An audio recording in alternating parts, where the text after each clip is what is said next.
Growing up, our family enjoyed music, but none of us were spectacularly talented in it. We didn't participate in the band. Betsy took piano lessons and Amanda sang in the choir at school. I took piano lessons for 6 weeks, but when the piano teacher wanted me to cut my fingernails because they clicked on the piano keys, I quit because I thought that my fingernails being pretty was more important than being able to play the piano. So that was silly. I regret that now. I wish that I had gone ahead and taken piano lessons for longer. But that was all the only ways that we were trained in music. My daddy liked to sing when we went on trips, and we would go cross country because our grandparents lived on different ends of the country.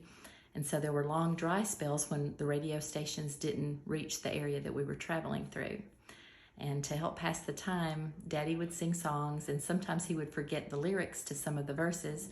So my mama would write down the words in a little notebook, and she would prompt him if Daddy got to a spot that he couldn't remember. So that was kind of fun. He would entertain us that way. Betsy also would help us sing songs. She would learn them at girls' camp. And so she would sing fun songs to us, and she would teach us rounds to some of the songs, and we would take parts and sing. That was a fun activity we did. So our family did enjoy singing music. Some of the songs that I remember, some of the artists were some country music songs that my parents liked from singers like Johnny Cash. Johnny Cash had a brother named Tommy Cash that I think had at least one album that we would listen to. Marty Robbins was a big favorite. Those were the songs that my daddy used to sing mostly in the car. And then some of the popular bands that we listened to were bands like Boston and Bread and the Eagles. I had those 3 8-track tapes. They were about this big. I don't know exactly how many inches, maybe 7 or 8 tall and 4 or 5 wide.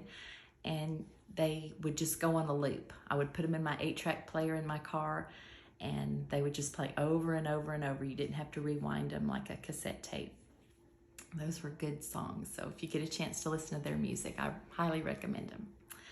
My very first concert was the Boston concert, and I looked it up just a few minutes ago, and that was in January 1976. And I would have been 13 years old that year, so I was still 12 years old in January. I find it hard to believe when I think about this, but I was allowed to go to my first concert at 12 years old at the Von Braun Civic Center in Huntsville with my friend Lynn. Her birthday was January 1st, so she had just turned 13. And I can't remember if my parents dropped us off and her parents picked us up or the other way around, but that's how they worked it out, that one of the families dropped us off and one picked us up. These 2 little girls, we were in 7th grade at this concert, and we just went into the concert, and most of the people there were much older than 12 years old, let me tell you. The music was wonderful. We had a great time. We loved the music. We had assigned seats up in the concert hall, but we didn't want to sit in our seats because we had the cheap seats real high. So we got down on the floor, and at that time in the concerts, there were no seats on the concert floor. So you just fought your way, you wiggled your way up. We were right up against the stage.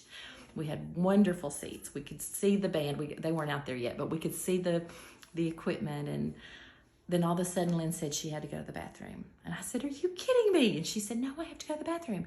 So we fought our way back through the people. We went to the bathroom. Well, then, of course, by the time we got back from the bathroom, there was no way. The people were just really jammed up there close to the stage, and there was no way we could get up there.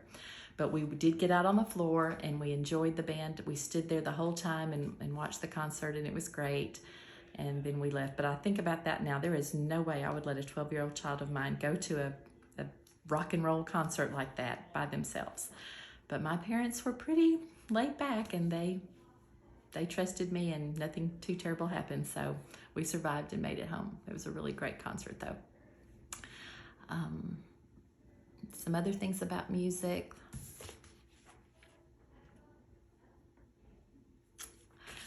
My sister Betsy had a Bobby Sherman poster on her bedroom wall, and he sang a song called "Julie, Julie, Julie, Do You Love Me?" And my daddy would sing that song to me, and that always made me feel really special when he sang that song. That was fun.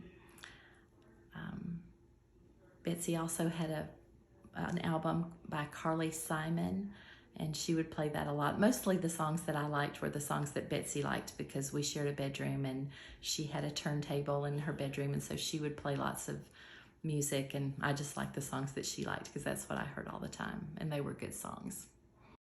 We also liked to listen to the radio. There were a lot of good songs that would come on the radio, and that's how we got exposed to new music. The radio announcer would announce the song that was about to come on. So there was a good song called Jeremiah Was a Bullfrog, and that was one of Kurt's favorite songs. So he would have my little brother Jamie and I listen to the radio for hours for him. And when Jeremiah Was a Bullfrog was announced, he wanted us to call him and say that it was about to come on. So we'd say, Kurt, Jeremiah Was a Bullfrog is coming on. And Kurt would run over, and then he would push record on the tape player, on a blank cassette tape. And if he got there in time and he caught the whole song, then he would have Jeremiah Was a Bullfrog on the cassette player, and then he could play that song whenever he wanted to. Well, we finally caught it early enough that Kurt could run over and push record and get the recording of the song that he wanted. And then he had a bullwhip. This is when we lived in San Antonio. And he had a bullwhip that he had gotten at the Riverwalk. And he would use that as his microphone. And he would play Jeremiah Was a Bullfrog. And he would hold the bullwhip like a microphone and sing and perform for us. And he did an amazing job of singing that song. So he was our entertainment. Once we got married, then CDs were available, and so that was nice because you didn't have to worry about albums and needles scratching the music and damaging them, and they were much more compact, and so we could store large amounts of music in a small area. So our family had lots of music on CDs, and we really liked country music. On TV there was something called the Country Music TV channel, and it played country music 24 hours a day, so that was very nice. We could just turn that channel on and country music would be playing in the background. And it was just nice to have that playing really all day long sometimes. And I remember one year we lived in Athens on Highway 251. There was some sort of a military takeover of one country. And I didn't know anything about it because we had the country music channel playing for like 3 days in a row. And then I went somewhere and somebody said, "Oh, isn't it terrible about the turmoil in this country?" And I had to say, sorry, I don't know anything about it, because the only thing I've had on TV for the last 3 days was the country music channel.